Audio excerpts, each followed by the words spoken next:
তো হাত জোৰে কই তোৰে বেটা তো ঘৰ আটুৰ হবে না মই থাকিব নোৱাৰো ৰে তো নিজে জানো মই কেনেকে তোক বিচাৰি ফুৰো অকমান ঘৰত নেদেখিলে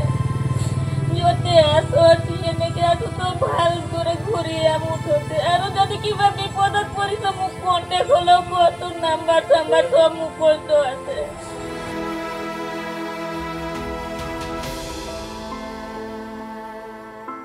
হিমাংশু ধৰা য'তে আছা তুমি মা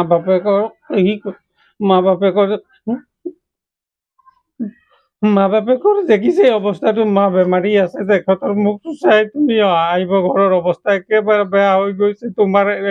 মোৰ একমাত্ৰ ল'ৰা তুমি য'তেই আছা মোৰ ঘৰত আকৌ ঘূৰি আহা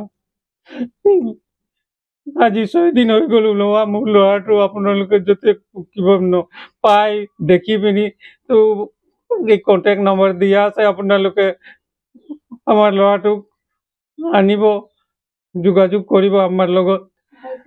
এইবাৰ ই মেট্ৰিক পাছ কৰিলে 2nd ডিভিজনত বইজ হাই ছেকেণ্ডেৰী স্কুলত ই নাম ভৰ্তি কৰিলে এতিয়া আজি 6 দিন হৈ গ'ল 6-7 দিন হৈ গ'ল আজিলৈকে কোনো অনুসন্ধান পোৱা নাই আমি আপোনালোকে যদি ক'ৰবাত দেখে এই ল'ৰাজনৰ ফটো দিয়া হৈছে আৰু আপোনালোকক অনুৰোধ জনাইছোঁ যে আমাৰ লগত কণ্টেক্ট কৰিব য'তে আছে ল'ৰাটো আৰু আপোনালোকে যেনে সুবিধা পায় আমাৰ লগত যোগাযোগ কৰি আমাক জনাব বেটা তোমাৰ কাৰণে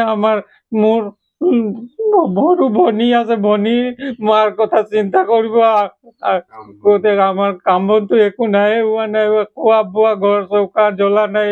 তোৰ মাৰ অৱস্থা জানেই হাৰ্টৰ প্ৰব্লেম হৈ আছে আৰু ইয়াত যদি অৱস্থা কিবা হৈ যাব এতিয়া মোৰ আৰু তোমাৰ কি থাকিব একো ভাবিব পৰা নাই আমি বেটা তুমি য'তেই আছা তুমি আহি যোৱা তোমাৰ মাকৰ মোৰ মুখ চাই পিনি